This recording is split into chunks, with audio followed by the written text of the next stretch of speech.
Hello students, myself Dr. Shiva Khalid. I hope you are doing well. मेरी videos को like करने के लिए और बहुत अच्छे अच्छे कमेंट्स देने के लिए थैंक यू सो मच। मुझे बहुत खुशी है कि आप लोगों को मेरी वीडियोस पसंद आ रही हैं और नए नए टॉपिक के सजेशंस भी मुझे मिलते हैं मेरे व्यूवर्स से। मुझे इसके लिए बहुत अच्छा लगता है। एक टीचर के लिए इससे अच्छी कोई बात हो ही नहीं सकती कि उसके स्टूडेंट्स जो है उससे पढ़ना पसंद करते हो और उसका पढ़ाया हुआ उनकी समझ में आ रहा हो।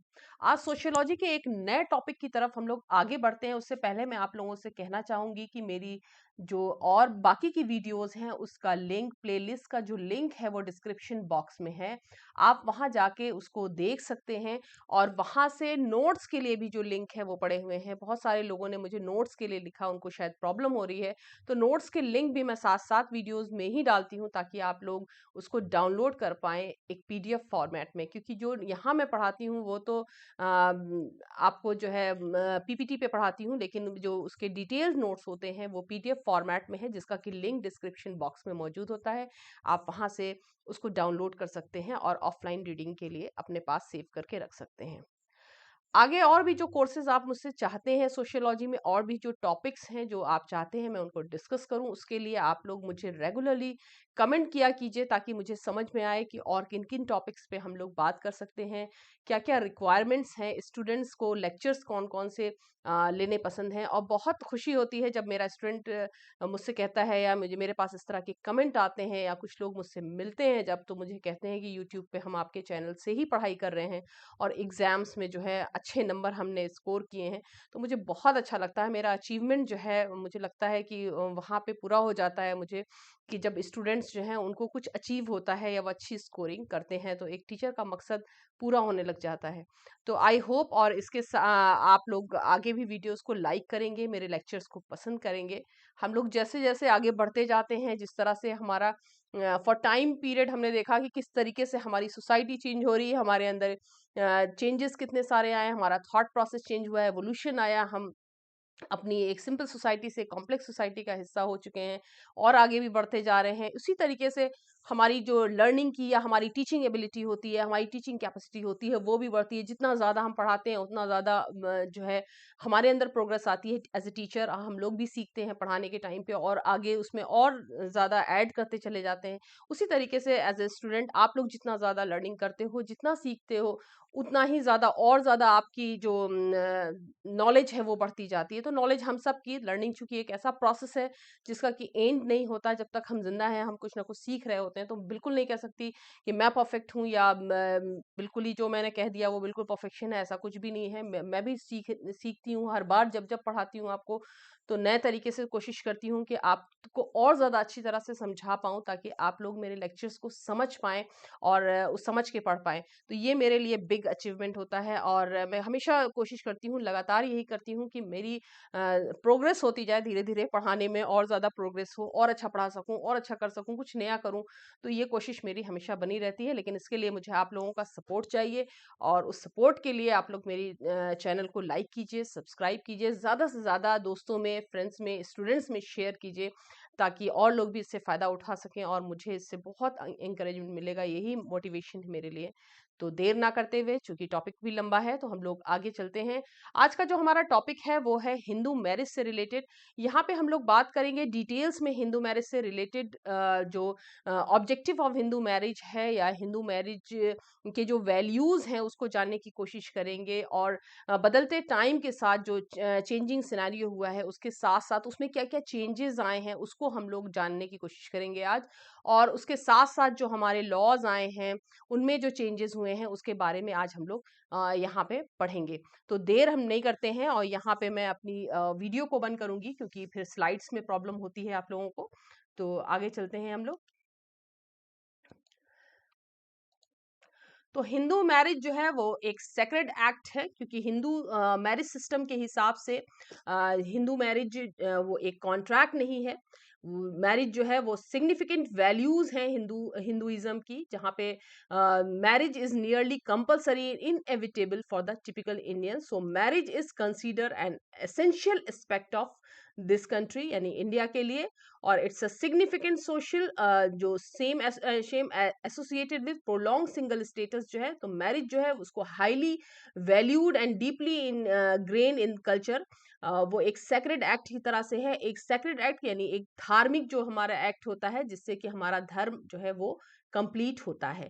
तो मैरिज जो है हिंदुइज्म के हिसाब से एक सेक्रेड एक्ट है, एक कॉन्ट्रैक्ट नहीं है, एक कस्टम है, एक लॉन्ग स्टैंडिंग कस्टम है, वाइडली प्रैक्टिस कस्टम है। तो जैसा कि मेमोरिया ने, सीबी मेमोरिया ने डिस्क्राइब किया कि we are a society that frequently engages in marriages, so we marry at a young age and in significant quantities के साथ। तो marriage is a matter of religious duty in Hinduism. तो marriage जो है Hinduism के हिसाब से वो एक रिलीजियस ड्यूटी है। Religious duty that means sacred act. एक मैरिज जो है वो सेक्रेड एक्ट है, यानी कॉन्ट्रैक्ट नहीं है, सेक्रेड एक्ट है मैरिज, यानी एक रिलीजियस ड्यूटी है। बिना इसके धर्म जो है वो पूरा नहीं होता। So every Hindu is committed to marriage for the regards it as a great sacrament. तो मैरिज जो है विवाह संस्कार के हिसाब से मैरिज जो है वो हिंदुइज्म में सेक्रेड एक्ट है, यानी एक रिलीजियस ड्यूटी है। तो रिलीजियस ड्यूटी है, और Hinduism marriage is not a matter of social contract, यानी एक कॉन्ट्रैक्ट का मैटर नहीं है, nor it is deem as a licence of sex life, जहाँ पे सेक्स लाइफ फ्री हो जाती हो या एक सोशल कॉन्ट्रैक्ट हो जिसको कि हम इजीली तोड़ पाए। तो मैरिज जो है वो एक सेक्रेड एक्ट है, एक रिलीजियस ड्यूटी।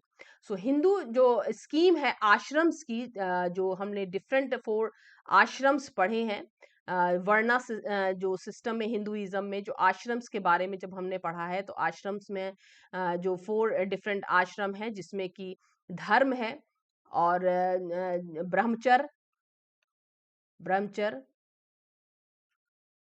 ये आश्रम्स है हिंदुइज्म के। ब्रह्मचर्य के बाद आता है गृहस्थ जीवन, गृहस्थ, और नंबर 3 पे आता है वानप्रस्थ, वानप्रस्थ, और उसके बाद आता है सन्यास। तो 4 डिफरेंट आश्रम हैं हिंदुइज्म में। तो जिनमें से हम ब्रह्मचर्य के बाद जो गृहस्थ जीवन में एंट्री करते हैं उसका रास्ता जाता है विवाह से। तो ओनली आफ्टर द मैरिज हम गृहस्थ आश्रम में प्रवेश करते हैं। हिंदुइज्म के जो 4 आश्रम हैं, इसमें जो गृहस्थ आश्रम में ब्रह्मचर्य के बाद से जब हम प्रवेश करते हैं तो ये है गृहस्थ आश्रम। अब आश्रम्स के बारे में भी एक मैं डिटेल में वीडियो बनाऊंगी, तब उसमें आप लोग को बताऊंगी, क्योंकि आज ज्यादा नहीं बताऊंगी, नहीं तो वीडियो बहुत लेंदी हो जाएगा, कंफ्यूजन भी क्रिएट होगा। तो 4 आश्रम में है, ब्रह्मचर्य है, गृहस्थ जीवन है, और वानप्रस्थ है, और सन्यास है, जिसमें से जो सेकंड स्टेज है यानी ब्रह्मचर्य जो है फर्स्ट है स्टेज, सेकंड है गृहस्थ, उसके बाद वानप्रस्थ, उसके बाद सन्यास। लाइफ की स्टेजेस हैं जिसमें कि गृहस्थ जीवन जो है वो शुरू होता है शादी के बाद, यानी मैरिज सेक्रेमेंट है।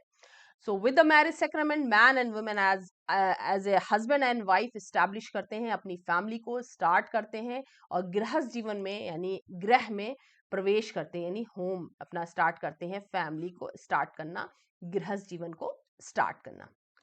एम्स क्या है हिंदू मैरिज के? एज के एम कपाडिया जो है उन्होंने पॉइंट आउट किया, the main aims of Hindu marriage is धर्म, यानी ये सेक्रेड एक्ट है, रिलीजियस एक्ट। प्रजा यानी प्रोजेनी, अभी हम लोग आगे डिस्कस करेंगे, और रति है। Of these dharma is given to first place रति को, यानी प्लेजर को, लाइफ को जीने के लिए, और is given only the third place, and प्रजा और progeny is given the second place. तो धर्म जो है हिंदुइज्म में फर्स्ट प्लेस जो दिया गया है, धर्म को दिया गया है। मैरिज का जो मकसद है उसमें जो फर्स्ट प्लेस है वो है धर्म का। तो हिंदू थिंकर्स जो हैं, they regarded dharma as the first and highest aim of the Hindu marriage। तो उन्होंने हिंदू मैरिज को हाईएस्ट जो एम कहा है मैरिज सिस्टम का, वो है धर्म, यानी धर्म जो है वो पहला मकसद है जिसके वजह से हिंदू मैरिजेस है, यानी it's a sacred act.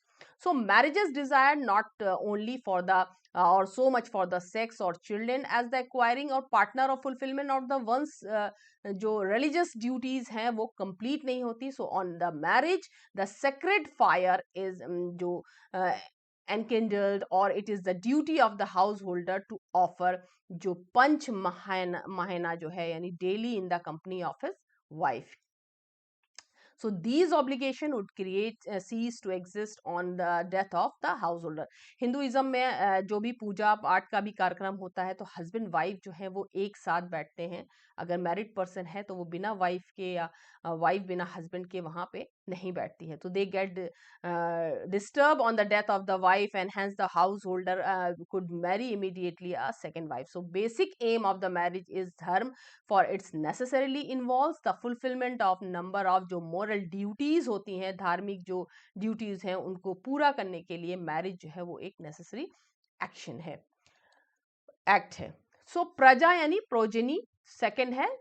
Progeny का मतलब डिजायर टू गेट इश्यूज और children is completely failed by all the people. So psychologist जो है they call parental instinct, that means the desire for प्रजा प्रोजेनी के लिए जनरेशन आगे बढ़ाने के लिए is regarded by the Hindu जो शास्त्र के हिसाब से as one of the sand purpose of the marriage. So Upanishad have also stressed the जो continuance of the lines of progeny यानी getting a son essential for Hindu यानी बेटा होना, for its belief that one can fulfill जो पितृ ऋणा है यानी parental जो ऑब्लिगेशन है तभी पूरी हो सकती है जब उसको बेटा हो. इट इज कुटुंब धर्म यानी घर का जो धर्म है, फैमिली ऑब्लिगेशन जिसको इंग्लिश में बोलेंगे हम लोग कुटुंब धर्म हिंदी में, also is one of the important marriage rituals called जो सप्ताह जो है यानी also the husband prays to the wife to fetch children for the family. यानी प्रोजिनी जो है मकसद है दूसरा, एज केम कवाडिया ने डिस्क्राइब किया है. उपनिषद में भी मेंशन है ये कि जो it's continuance of the line of progeny, generation को आगे बढ़ाना ये मकसद होता है. यानी बेटा जो होता है वो आगे बढ़ाता है. तो हिंदू जो पितृ ऋणा जो है यानी पेरेंटल जो ऑब्लिगेशन है ओनली गेटिंग सन.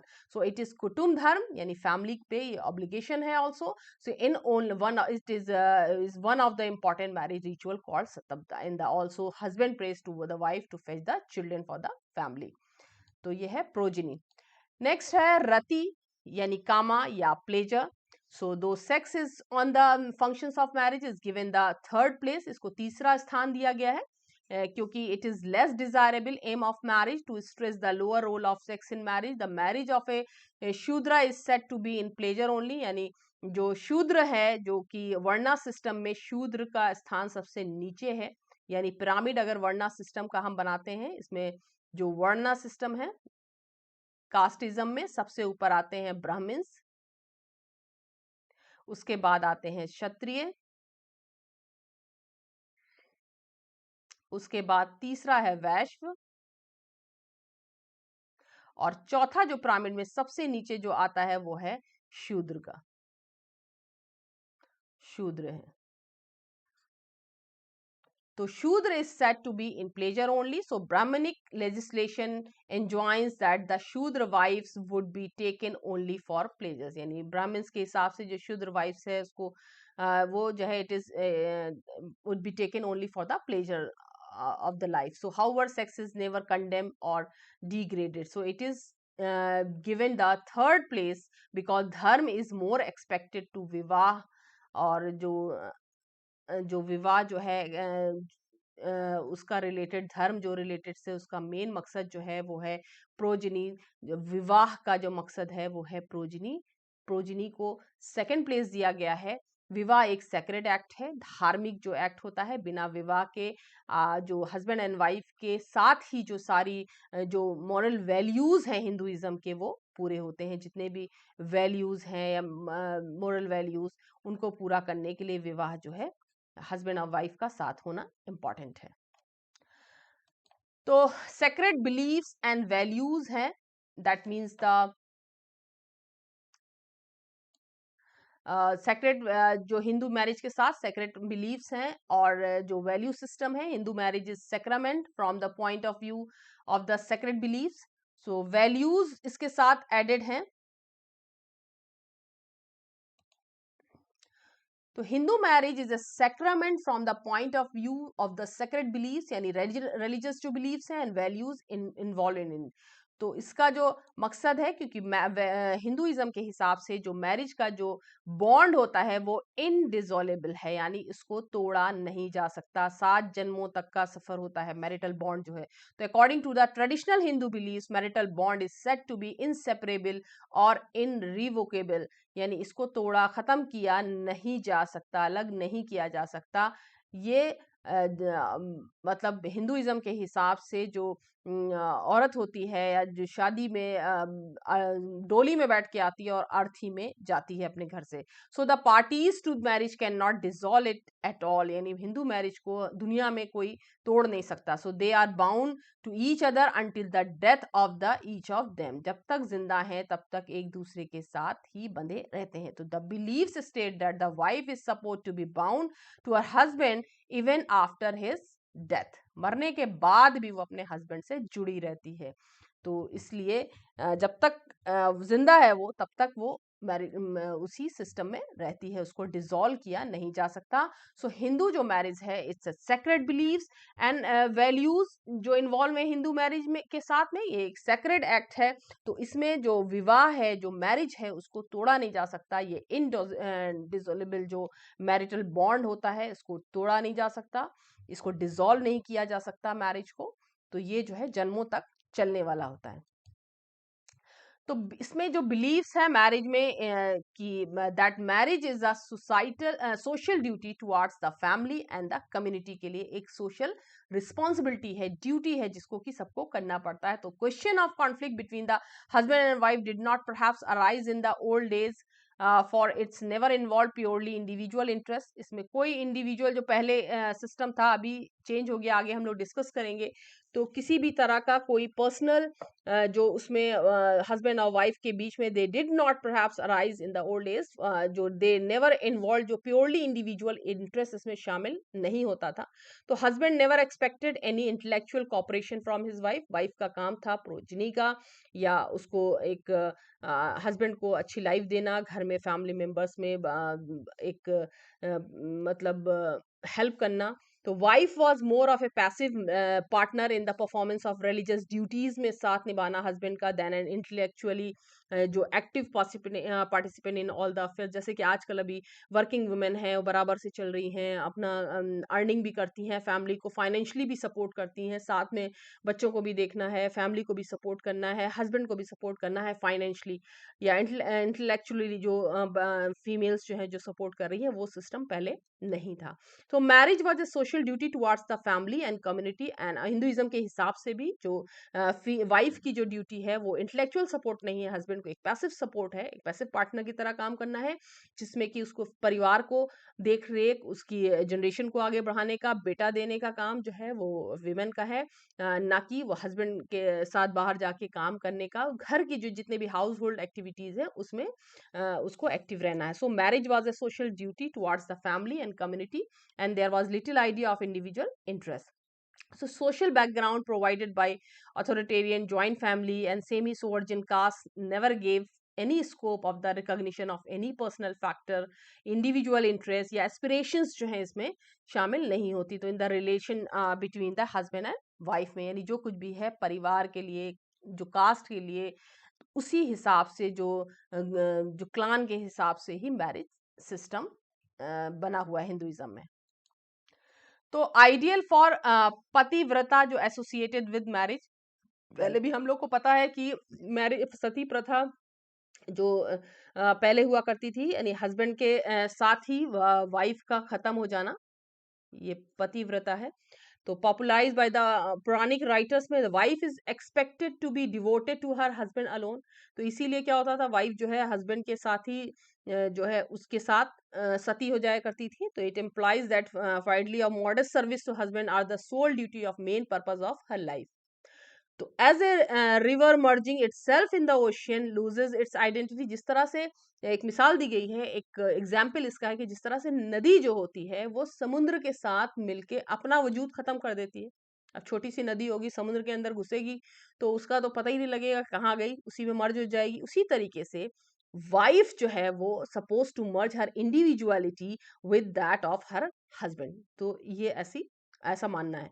तो her only concern is life to provide, अपनी कंप्लीट लाइफ को हस्बैंड के लिए, उसके परिवार के लिए, उसकी फैमिली के लिए सेक्रीफाइस कर देना। तो ओनली जो कंसर्न है लाइफ, हर लाइफ का, to provide all service to husband for satisfaction of her husband in her soul joy in life. So wife is expected to prove herself as a real sati with all dedication and reverence to the husband। यानी उसके बाद फिर husband अगर नहीं रहता है तो उसके साथ ही साथ उसको भी सती हो जाना है, तब उसको सती कहा गया कि कंप्लीटली उसने अपने आप को, वाइफ ने पति को जो है पति के साथ जो है सती हो गई, तो उसको सती कहा गया। और पतिव्रता यानी पति के साथ कंप्लीटली सेक्रीफाइस करना। ग्लोरिफिकेशन ऑफ सती सिस्टम, इसके बारे में भी हम लोग कई बार पढ़ चुके हैं, जान चुके हैं कि आइडियल ऑफ पतिव्रता क्या था। स्ट्रेच जो 2 month it made the wife to be not only attach to the husband as long as he live, यानी जब तक जिंदा है तभी तक नहीं अटैचमेंट है, but even after his death, यानी मरने के साथ भी उसको अपना धर्म निभाते हुए उसके साथ ही चले जाना। Because a Sati could never conceive of second marriage, यानी चूंकि अगर रहेगी सेकेंड मैरिज कर नहीं सकती, उसकी कोई लाइफ बचती नहीं, इसीलिए उसको अपने हस्बैंड के साथ ही सती हो जाना, और सेकेंड हस्बैंड नहीं ला सकती। तो hence on the death of the husband the wife had either to live chastely और renouncing all the joys of life को या तो खत्म कर देना है, या फिर follow her husband by jumping into the funeral idea of the pativrata. So gave rise to and glorified the practice of sati of self, in जो यानी इमोलेशन, यानी खुद को पति के साथ, उसकी अर्थी के साथ वहीं पे अपने आप को भी खत्म कर देना। तो ये था सती सिस्टम। तो सिग्निफिकेंस जो डिफरेंट जो चेंजेस आए हैं, जो इंपॉर्टेंट चेंजेस आए हैं, वो हम लोग देखेंगे। 3 different changes in Hindu marriage, जिसको हम लोग नोट करेंगे यहाँ पे। तो Hindu young man and women today marry not very much for performing religious duties के लिए, but for life long companionship के लिए मैरिज में चेंजेस आए हैं। अब ये एक रिलीजियस ड्यूटीज नहीं है सिर्फ, बल्कि अपनी जो कंपेनियनशिप के लिए एक रिलेशनशिप बन चुकी है। तो marital relations are no longer treated as unbreakable, यानी अगर आपके अंदर कुछ मिसअंडरस्टैंडिंग है या फिर किसी तरीके से आपस में निभ नहीं रही है, तो आप एक म्यूचुअल अंडरस्टैंडिंग के साथ अलग हो सकते हैं। इररिवोकेबल है as divorce is socially and legally permissible, यानी अब वो सिस्टम नहीं है कि अब डोली में जाना और अर्थी में ही वापस आना है। तो अब उसके बजाय अगर आप में निभ नहीं रही है या किसी भी तरह की प्रॉब्लम है, रिश्तों को निभाना प्रॉब्लम हो गई, उसमें बहुत सारी कंडीशन है जिनके ऊपर आप डिवोर्स ले सकते हो। तो ये सारी चीजें अभी टाइम के साथ चेंजेस आए हैं। तो आइडियल जो पतिव्रता था इज लॉस्ट द सिग्निफिकेंट, इसके लिए बहुत ज्यादा लोगों ने स्ट्रगल किया, मूवमेंट्स हुए इन चीजों को खत्म करने के लिए, कि इसके लिए भी लीगल प्रोविजंस आए। फॉर विडो री मैरिजेस ऐड हुआ हमारे जो लॉ में, जिस और डिवोर्स सिस्टम जो है 1955 एक्ट में डिवोर्स सिस्टम ऐड हुआ, और हिंदू री मैरिज सिस्टम जो है विधवा विवाह का जो सिस्टम है वो ऐड किया गया है। तो ये 3 सिग्निफिकेंट चेंजेस आए हैं हिंदुइज्म में, मैरिज सिस्टम में। तो रीसेंट ट्रेंड्स है दिस रिगार्ड में भी ब्रीफली हम लोग यहाँ पे डिस्कस करेंगे। तो changes in the form of marriage आ चुका है यहाँ पे। तो ट्रेडिशनल जो फॉर्म ऑफ हिंदू मैरिज था वो हम लोगों ने पहले जो शास्त्रों के हिसाब से, यानी मनु के हिसाब से क्या था, तो ब्रह्मा देव जो सिस्टम था, दैव था, अर्श है या प्रजापत है, आसुरा विवाह है, गंधर्व विवाह है, यानी जिसको कि आज हम लोग लव मैरिज कहते हैं, राक्षस विवाह जो पहले था अभी नहीं है, पिशाच विवाह है। No more in practice in polygyny polyandry. हम लोग ने ऑलरेडी ये, अगर आपको ये टॉपिक्स देखना है तो इसके लिए आप लोग मैरिज सिस्टम मैंने पढ़ा रखा है, जिसका कि लिंक डिस्क्रिप्शन बॉक्स में है मेरी प्लेलिस्ट में। आप वहां जाकर के मैरिज एंड फैमिली सिस्टम में इसकी डिटेल्स देख सकते हो, जहां पे मैंने इसको डिस्कस किया है।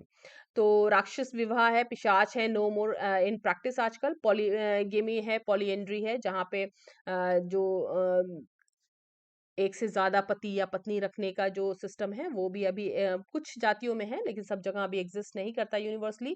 सो इवन बाइगेमी है, और also not found for they are legally prohibited, और only monogamous marriage are universally practice. तो जो मोनोगेमस मैरिज है, यानी एक पति एक पत्नी, ये विवाह ही सभी जगह एक्सेप्टेबल है। So changes in the aim and purpose of marriage भी हम आजकल देख सकते हैं। तो ट्रेडिशनल जो हिंदू मैरिज है कंसीडर धर्म यानी एक सेक्रेड एक्ट जो था, तो it was primary a sacred act, but as its primary object, whereas the modern Hindus give more importance to lifelong companionship, so between husband and wife. So marriage is taking place not very much for the performance of religious duty but for obtaining lifelong companionship, यानी एक दूसरे के साथ एक अच्छी companionship के साथ life को गुजारना, for the individual, for the opposite sex. तो change in the process of mate selection, पहले क्या था, फैमिली में सिलेक्शंस जो हैं सिर्फ पेरेंट्स पे थे या फैमिली के ऊपर थे, लेकिन अब वो सिस्टम भी चेंज हो चुका है। इसमें भी बहुत सारे चेंजेस आए हैं, जिसमें कि फील्ड ऑफ सिलेक्शन जो है वो वाइड हो चुका है। यहाँ पे it is wide enough to include inter sub caste marriages भी आ गई हैं, इंटर कास्ट मैरिजेस हैं, और पार्टली टू पहले क्या था, इंटरकास्ट मैरिजेस जो है वो अलाउड नहीं थी। अब यहाँ पे अब जब से ये लव मैरिज सिस्टम है या अपना पार्टनर खुद चुनने की इंडिविजुअल जो है सिलेक्शन है या उसको आज़ादी है, फ्रीडम है, तो वहाँ पे अब सब कास्ट या इंटर कास्ट मैरिजेस भी इंक्लूड हुई हैं। Party to selection, so parents do not take an active role in the selection life partners, क्योंकि वो चॉइस है बच्चों की जिसको अपनी पसंद से शादी करना। और practice for young men and women selecting their life partners by themselves is becoming popular today। जो हम लोग आजकल जानते हैं कि अब लव मैरिज के साथ साथ लिविंग रिलेशनशिप और पता नहीं कौन कौन से रिलेशनशिप आ चुके हैं। सो क्राइटेरिया ऑफ सिलेक्शन यानी much importance is giving to individuals interest. अब फैमिली के इंटरेस्ट से मतलब नहीं है, अब इंडिविजुअल इंटरेस्ट होना चाहिए, क्योंकि जिनको रहना है कंपेनियनशिप लाइफ लॉन्ग उनकी होनी चाहिए, तो इंटरेस्ट उनका होना चाहिए, प्रेफरेंसेस उनकी होनी चाहिए, कंसिडरेशन उनका होना चाहिए rather than to family consideration। so this trend is reflected in the increase in the जो love marriages हैं सोसाइटी में हम लोग देख सकते हैं, इस सिस्टम में चेंजेस आए हैं। तो change in the age at marriage में भी चेंजेस आए हैं। पहले चाइल्ड मैरिजेस थी, at least at the level of middle and upper age people, and educated people जो हैं वो are virtually not found now. So as per the present marriage act that in 1978, जो अमेंडमेंट है इसके हिसाब से चाइल्ड मैरिज जो है वो रेस्ट्रेंट एक्ट है 1929। Boy below 21 years and the girl below 18 years can not marry. अब ये सिस्टम में चेंजेस आए हैं। So pre-puberty marriages have just given place to post marriages। So अब वो चाइल्ड मैरिज सिस्टम जो है, जो छोटी एज में बच्चों की शादी कर दी जाती थी, वो सिस्टम जो है उस पर भी रेस्ट्रिक्शंस लगाई गई हैं, कानून बना है जिसके तहत अब 21 साल का लड़का होना चाहिए और लड़की जो है वो 18 साल से कम की नहीं होनी चाहिए। तो changes in the stability of marriage, तो लेजिस्लेटिव जो प्रोविजंस हैं फॉर डाइवोर्स सिस्टम के लिए, वो virtually affected the stability of the marriage। So Hindu marriage is no more regarded as the indissoluble यानी जिसको कि हम जो हैं नहीं खत्म कर सकते। अब जो है हिंदू मैरिज, इसमें भी चेंजेस आ सकते हैं, इसमें भी आप म्यूचुअल अंडरस्टैंडिंग के साथ कुछ कंडीशंस में आप डाइवोर्स ले सकते हैं। तो लेजिस्लेटिव जो प्रोविजंस है डाइवोर्स के लिए और विडो रीमैरिज के लिए have under mind the importance of जो पतिव्रता है उसको भी यहाँ पे अंडरमाइन किया है। So the concept of equality of sex has also affected the value of पतिव्रता। ये पतिव्रता है, तो पतिव्रता का जो वैल्यू थी यानी एकदम पति के लिए अपने आप को सेक्रीफाइस करना, तो ये जो इक्वालिटी ऑफ सेक्स है यानी जेंडर का जो इक्वालिटी है, उसने भी इन चीज़ों पे इस सोच को चेंज किया है। यानी हस्बैंड वाइफ अब कंपेनियनशिप के लिए हैं, इसमें दोनों को ही एक दूसरे के लिए सेक्रीफाइस होना है, मतलब डिवोटेड होना है, ना कि सिर्फ वाइफ को। So changes in the economic aspect of marriage यानी practice of paying dowry is associated with marriage। So this practice has grown into a big social evil today। So bride's parents are compelled to pay a huge amount to money as dowry। में जो था वो भी उसके लिए भी बहुत सारे laws बने हैं, लेकिन अभी भी हम इसको देख पा रहे हैं कि society में ये चीज़ें completely ख़त्म नहीं हुई हैं। So this practice has made marriage a costly affair। So marriages are often settled only a consideration of dowry। So marriage ceremony is also becoming costly affair since huge huge amount of money and lavishly जो spend, decoration है, processions हैं, band है, इन सब चीज़ों पे, video shooting पे। आज तो हम लोग और भी ज़्यादा ऑर्केस्ट्रा वगैरह ये सारी चीज़ें भी ऐड हो चुकी हैं। तो जो पहले क्या था सिस्टम था, जो एक सेक्रेट एक्ट था कि धार्मिक तरीके से ही चीज़ें हुआ करती थी, अब ये चीज़ें ऐड हो गई उनके अंदर, बहुत सारा मतलब जो दिखावा हो, बहुत सारी चीज़ें लेविशली जो मैरिज का जो सिस्टम है हम लोग देख पा रहे हैं आज प्रेजेंटली ऐड हो चुका है। तो an increase in the instances of divorce and desertion. So Hindu marriage is regarded as a sacrament instances, so of divorce desertion are on increase.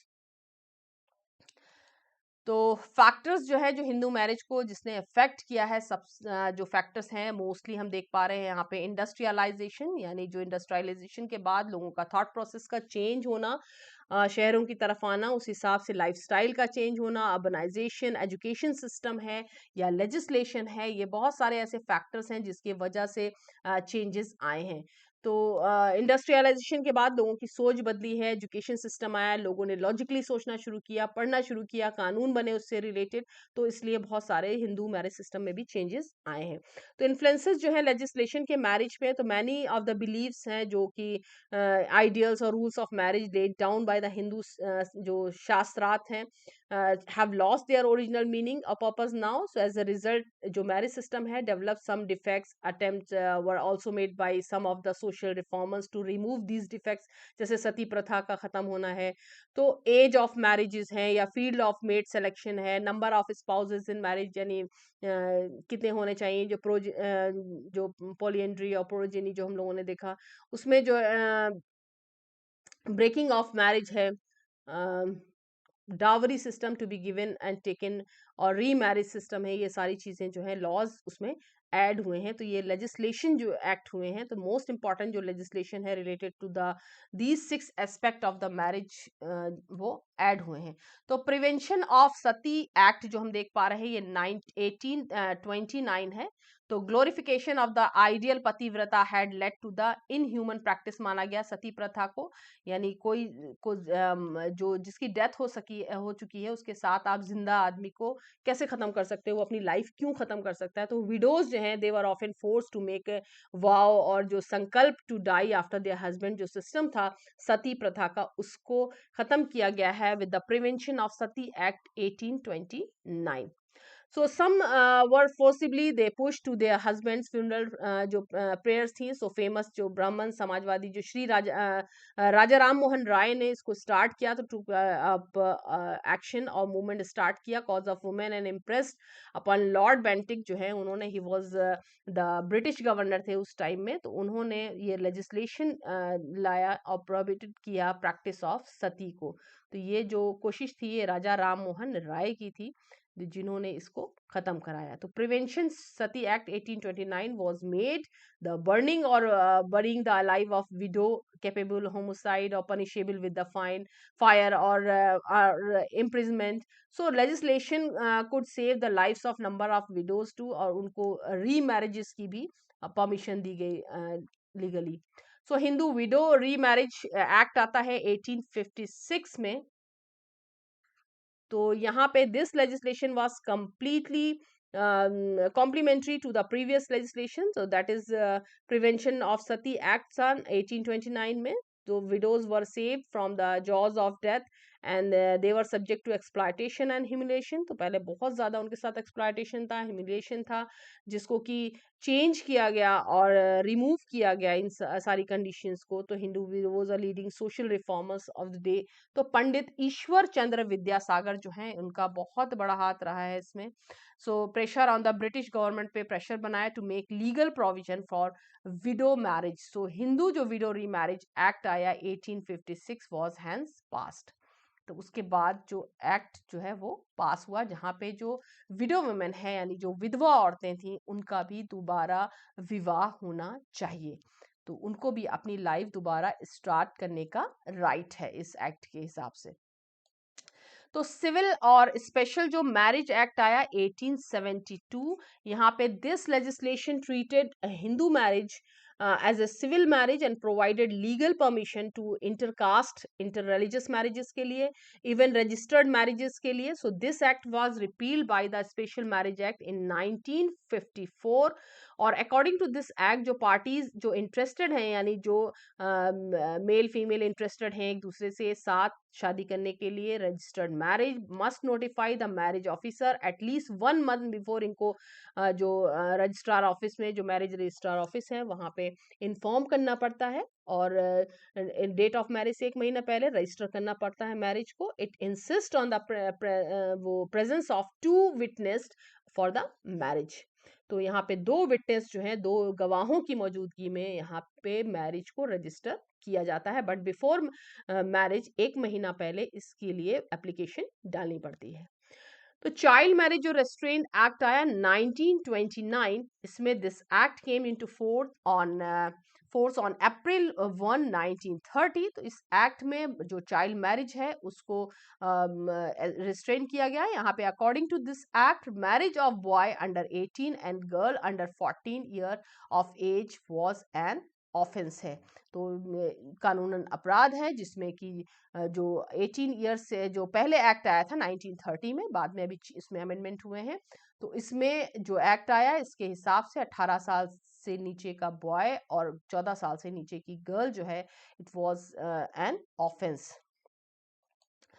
So Hindu marriage act जो 1955 आया है, उसके बाद this act which came into force from 18 May 1955 brought a revolutionary changes not only in the marital relation but also various other social जो aspects हैं इससे related. So this act applies the whole India except in the Jammu and Kashmir. So word Hindu in the act includes Jain, Sikh. Hindu के अंदर सारी चीजें आती हैं. जैन्स हैं, उसके अंदर सिख हैं, बुद्धिस्ट हैं, शेड्यूल्ड कास्ट हैं, ये सारे हिंदुइज्म के इसी एक्ट के अंदर में आ जाते हैं. Condition for valid marriage as provided in act, neither party has a spouse living, neither party bridegroom or bride is an idiot, यानी mentally जो है sound होना चाहिए. The groom must have completed 21 years and bride must be completed 18 years of age. 1978 का जो amendment है brought to this act, the parties should not be subindas or each other unless the custom permits such a marriage.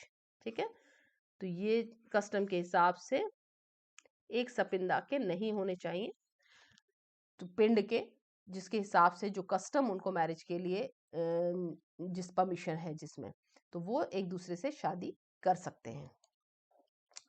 Dowry prohibition act आया है 1961 में, जिसके हिसाब से this act will prohibits the practice of dowry was passed in on 20th of May 1961. So this act does not apply to the Muslims because Muslims में dowry system नहीं है. It permits exchange of gifts for not more than 2,000. It prescribes the penalty of 6 months imprisonment or fine of 5,000 on both of its violation. So this act got amended in 1986 and thereafter its rules have become still more stringent. तो ये dowry act है जो दहेज प्रथा को रोकने के लिए, जिसके वजह से बहुत सारी प्रॉब्लम्स आज भी हम लोग देख रहे हैं हमारी सोसाइटी में देखने को मिलती हैं. तो इसके लिए एक्ट, इसको रोकने के लिए जो बनाया गया वो 1961 में. तो आई होप कि आप लोगों को जो ये वीडियो है समझ में आया होगा मेरा, और जो लेक्चर है आज का आप लोग इसको समझ पाए होंगे.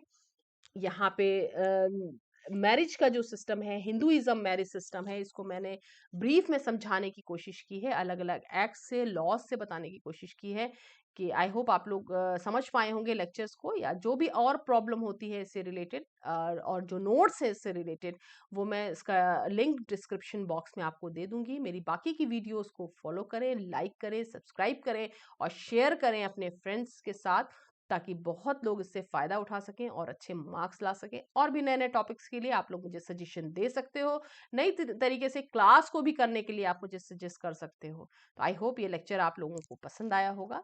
Thank you so much. Bye bye, take care.